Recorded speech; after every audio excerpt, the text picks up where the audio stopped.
Welcome back to Home Creations by Chintali channel. వానాకాలం వచ్చేస్తుంది కదా, సో వాన పడుతున్నప్పుడు వేడివేడిగా కారంగా ఏమన్నా తినాలనిపించినప్పుడు ఎన్నో రకాల ఇన్స్టెంట్ చాట్స్ని ప్రిపేర్ చేసుకుని సర్వ్ చేసుకోవచ్చు.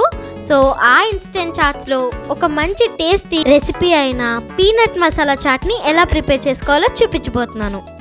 ఫస్ట్ దానికోసం వేరుశనగ గుళ్ళను తీసుకుని అట్లీస్ట్ ఒక 1 అవర్ పాటు అయినా నానపెట్టుకోవాలి. ఇప్పుడు ఇందులోకి కొద్దిగా సాల్ట్ని యాడ్ చేసుకుని ఒక 10 మినిట్స్ పాటు మీడియం ఫ్లేమ్లో పెట్టుకుని ఉడికించుకోవాలి.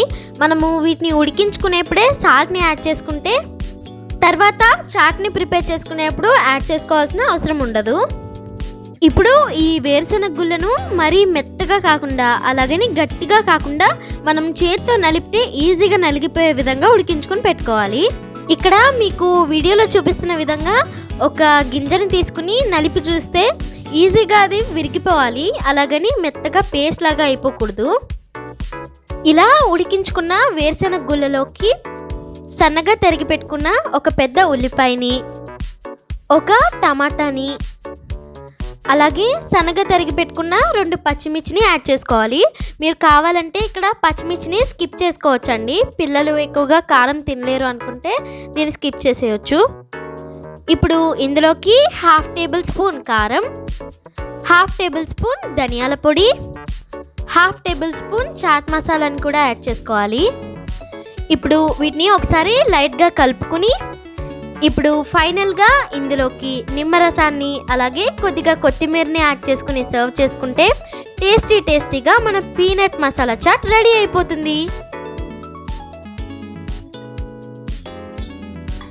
ఎప్పుడైనా ఇంట్లో స్నాక్స్ ఏమీ లేనప్పుడు అప్పటికప్పుడు ఇలా పిల్లలకి ఈజీగా చాట్ చేసి పెడితే చాలా అంటే చాలా ఇష్టంగా తింటారు. అందులోనూ ఇవి బాయిల్ చేసినవి కదా, డైజెషన్ కూడా ఈజీగానే అవుతుంది.